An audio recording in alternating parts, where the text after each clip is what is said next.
What happens when baseball's most storied franchise goes head-to-head with deep-pocketed rivals for one of the game's premier outfielders and actually becomes the favorite? The New York Yankees find themselves in an unexpectedly advantageous position this offseason.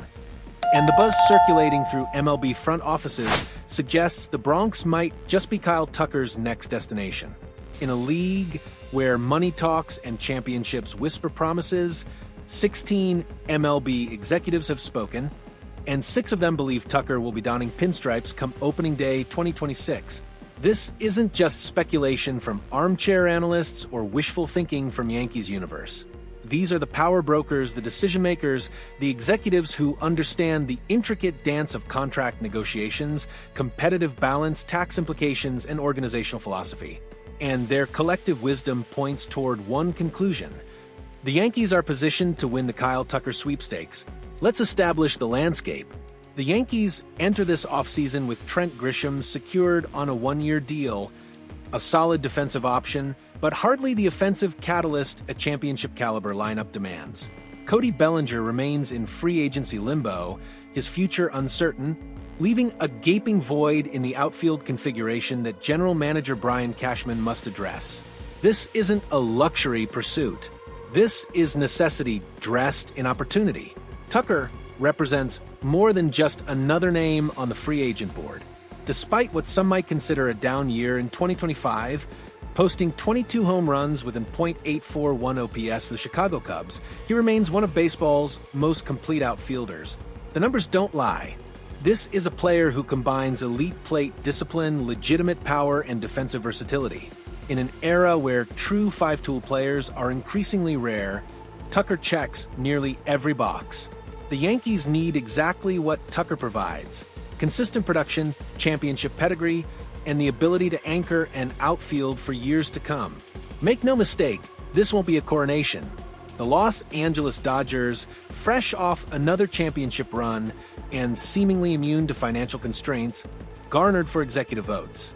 The Toronto Blue Jays, desperate to convince their fan base that competitiveness remains the organizational priority, collected 3 votes. Both franchises possess the financial firepower and organizational appeal to make Tucker's decision genuinely difficult. The Dodgers operate in a different financial stratosphere, treating luxury tax penalties like parking tickets.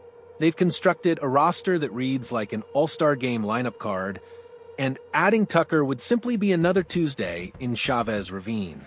Their pitch writes itself: come win championships in perfect weather, while we defer half your contract into the next decade. Toronto presents a different appeal, a chance to become the cornerstone of a franchise rebuilding its competitive identity. The Blue Jays can offer Tucker the opportunity to be the undisputed face of the franchise, the player around whom everything else revolves. That carries weight, especially for a player entering his prime years who might value legacy as much as luxury tax implications. Yet despite these formidable competitors, 6 of 16 executives, 37.5% of those polled, believe the Yankees will prevail. Here's where the narrative gets particularly intriguing. One executive offered a prediction that should make Yankees fans lean forward in their seats. Tucker might not pursue the traditional mega deal spanning a decade or more. Instead, this executive suggested Tucker could target a short-term contract with an astronomical average annual value AV. And here's the kicker: the Yankees seem well-positioned for a deal like that. This changes everything. Consider the Yankees' current financial architecture. They've historically shown willingness to dominate the AV market when the situation demands it. Garrett Cole's 9-year, $324 million deal and Aaron Judge's 9-year, $360 million extension prove their commitment to elite talent. But a short-term, high AAV structure for Tucker would provide New York with something even more valuable than long-term certainty: flexibility. A 3- or 4-year deal at $45 to $50 million annually would accomplish multiple objectives simultaneously. It would satisfy Tucker's immediate earning potential, potentially positioning him for another massive contract while still in his early 30s. It would give the Yankees a championship window without the albatross of a declining player-eating payroll in his late 30s. And critically, It would allow New York to remain aggressive in future free agent markets without the long-term commitment that often hamstrings even the wealthiest franchises. This isn't just smart business, it's strategic brilliance that could redefine how elite players approach free agency. Let's address the elephant in the room. Tucker's 2025 numbers with the Cubs weren't his typical dominant performance. 22 home runs and .841 OPS represent solid production, certainly, but they don't scream generational talent at first glance. But context is everything in baseball analysis. Tucker transitioned from Houston's Minute Maid Park, a notorious hitter's paradise, to Wrigley Field, where wind patterns can turn would-be home runs into routine fly balls on any given day. He adapted to a new organization, new coaching staff, new teammates, and new league dynamics if he spent time in the National League. The .841 OPS still places him well above league average, and his 22 home runs came despite these environmental and organizational adjustments. Smart executives, the kind surveyed for this ESPN piece, understand that Tucker's track record speaks louder than a single transitional season. They remember the player who terrorized American League pitching for years in Houston, the outfielder who combined elite on-base skills with legitimate power and gold glove caliber defense. This is a player buying low on himself, and the Yankees are positioned to capitalize. When MLB executives speak, even anonymously, their words carry weight. These aren't media personalities chasing clicks or fans projecting hopes onto reality. These are professionals whose careers depend on accurately assessing market dynamics, organizational capabilities, and player motivations.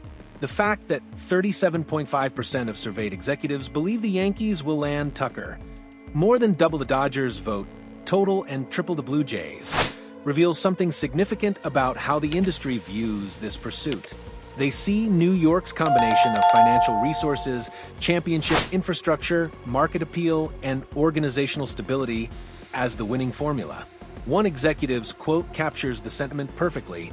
"My prediction is the Yankees. No hedging, no qualifications, just confidence in the Bronx Bombers' ability to close the deal." There's delicious irony in the Yankees potentially outmaneuvering the Blue Jays for Tucker's services.